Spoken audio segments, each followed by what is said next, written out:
He's like the one We're honest gonna strip have a club buffet, owner. a lunch buffet, and we'll have a day where the families can come in. The girls won't be completely nude and stuff. We'll do something for the kids, and We'll have a day where the grannies can come by and do the jigsaw puzzles.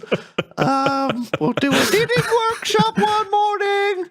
We'll have a church meeting the next day. Man, Yeah, it's completely fucking businesses are hard, man. Gather round, ladies. I'd like to have a little team meeting ahead of our opening night here at this new stripper club. Now, I don't want any of you to do anything you don't want to do. CD Larry's Titty Emporium. Don't shake your titties in someone's face if you don't like their face. Okay, you don't have to do that. You just come and see me, and we'll have them removed. There's obviously refreshments for you in the back. Like they'd be like, "What the fuck kind of strip club am I working in here? Where's the cocaine? Where's the drug dealers?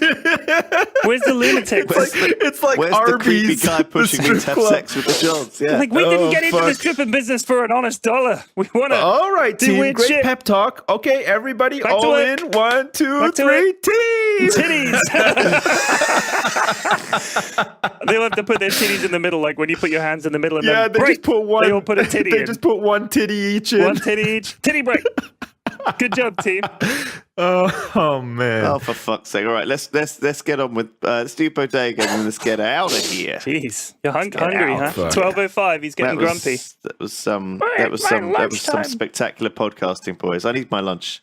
I get All right, grumpy if I okay. don't have my lunch. I need to try the new Pubga patch. I'm excited. Yeah, we got Like, to. really Are fucking you guys ready excited. for Bodega Part 22 Eno? Hell yeah. Of course. Okay. Bodega Part 22 Eno. ETA 3 minutes. The hollered words of Sergeant Hoffel made Ensign Crunkett wince. Their dropship was screaming towards the surface of Baboosh 3, packed with soldiers, guns, ammo, missiles, AFVs, and fear. If the Federal Assault Team's special order had been deployed, the target was going to be a total flaving nightmare. Crunkett's chance of death on this job alone was probably around 25%, but that was their job. To be the people willing to risk their lives to protect the innocent. That's what they'd signed up for. That's why they had the health plan and the funeral coverage and the bonuses. That's why the welcome pack for new recruits to the division included a Last Will and Testament starter kit and a brochure to give to your kids titled, "Why is Daddy in So Many Pieces?" It was the Fatso life. Danger, money, glory. That was their motto. And it had been convincing enough for Crunkett and the other poor slobs he'd signed up with. He'd grown sick and tired of serving under Tortola and manning that boring old comms console, so he'd filed the transfer forms, and here he was, still an ensign, still getting shouted at, but now for marginally more money and vastly more chance of death or injury. Now, quick note here, this is Ensign Crunkett, who was the guy on board that ship that caught Bodega the first time around back in episode 5. So this is a callback to a long time back in the story, just in case. Why am I so stupid, he thought. Why are other people much smarter than me? Why do I make a decision and then realize afterwards that it wasn't just the wrong one, it was the wrongest one? Consistently the worstest, wrongest, dumbest, most objectively idiotic decision is the one I arrive at. How could I do this to my daughter just because I got bored?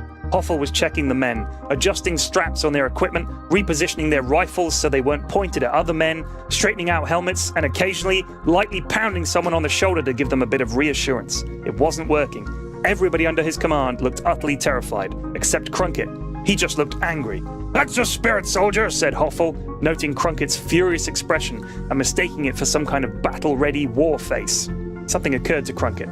All the troops in this dropship were transfers. They'd all been through the same 2-week intensive training program, and at night in their barracks they'd all lain awake talking about how they'd grown bored of their old jobs, pushing pixels around in the endless bureaucracy of the Federation. None of them were soldiers, yet here they were, being flung towards a combat zone by the powers that be. What in the flav were they going to do if they got into a fight?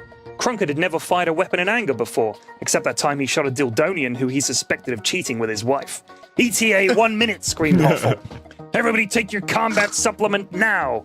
All 15 men necked the large combat lozenge they'd been issued with. It was about the size of an eyeball, extremely hard to swallow, but they washed it down with water from their canteens, choking and retching all the while. Combat supplements. This wasn't in the field manual.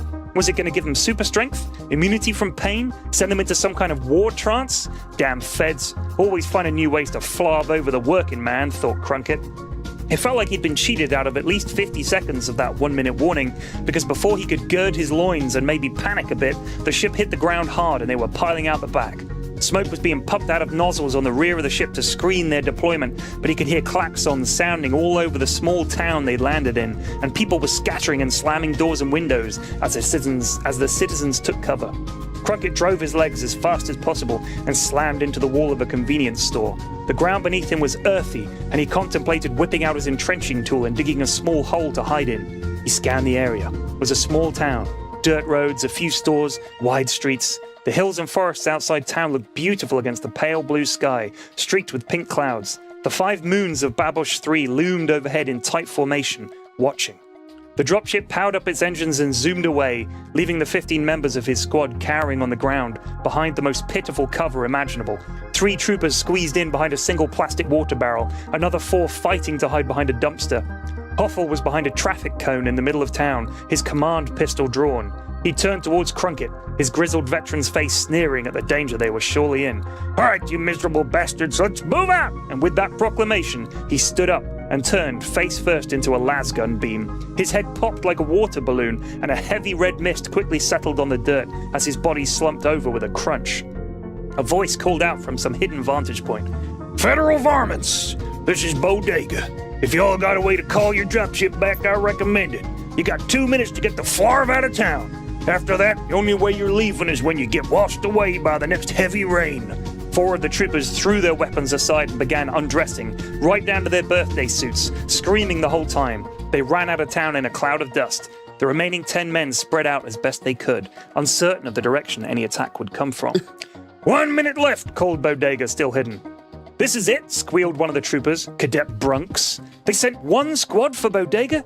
There were meant to be a dozen dropships," screamed Cadet Jellyface. "Flarv this," said Crunkett, standing. He threw down his rifle. The Federation had sent just 1 ship, 1 lousy ship of total rookies to face one of the most dangerous men in the galaxy. This wasn't a combat mission, it was a charnel house.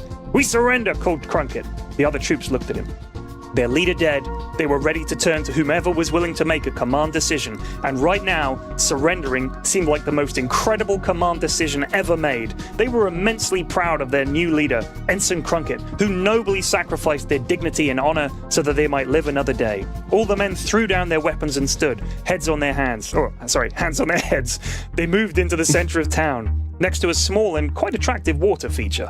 Bodega emerged from a nearby building, lasgun set against his hip, confident and ready. "All right, boys, sit yourselves down right there in the middle, circle style," said Bodega. Crunkett looked up at him. Bodega. The Bodega. He'd been there before, aboard the SS Expectation, when they'd captured Bodega the first time. He never thought to actually come this close, face to face with the most wanted man in the Federation.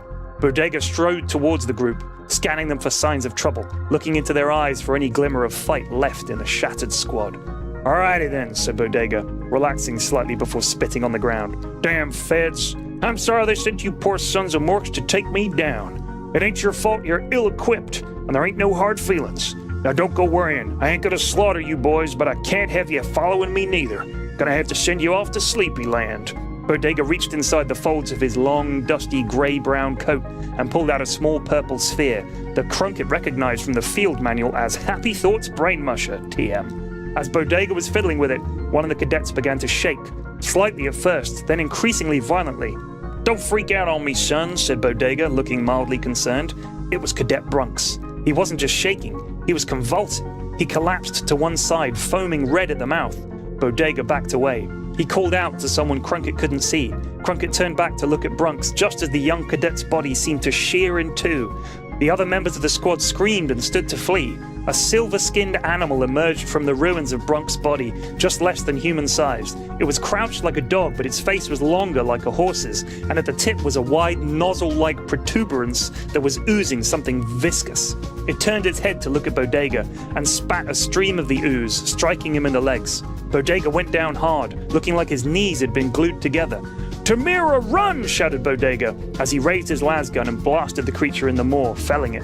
Several of the other cadets fell to the dirt, vibrating and shuddering, wailing. Crunkett felt something stirring in his guts, in his limbs, in his head. He felt a terrible pushing sensation against the inside of his skull. That combat supplement. It wasn't a pill. It was some kind of damn egg. And they were the hosts. Bodega was dragging himself away from the group of writhing troopers. Crunkett saw him reach down and try to pull off the gooey substance on his legs, only to find his hand now stuck fast too. only one hand remained, and that was firmly gripping his famous las gun. As more of the creatures emerged from his comrades, Crunkit slumped forward. He thought about his family, his desk job. He thought about his funeral coverage and his childhood. He thought about a lot of things in a very short space of time. He looked at Bodega once more and saw the growing pack of silvery creatures descending on the cowboy, spitting on him and entangling him amidst a volley of desperate lasgun fire. Then he thought of nothing at all as his body exploded and a new life was violently created as another was snuffed out. The end. Oh! Very good, P-Flex. Flex, you legit are good at writing, man. It's fucking crazy. That was a good one. Oh, the Bodega book is... It's coming. It's coming, boys. It's coming, boys.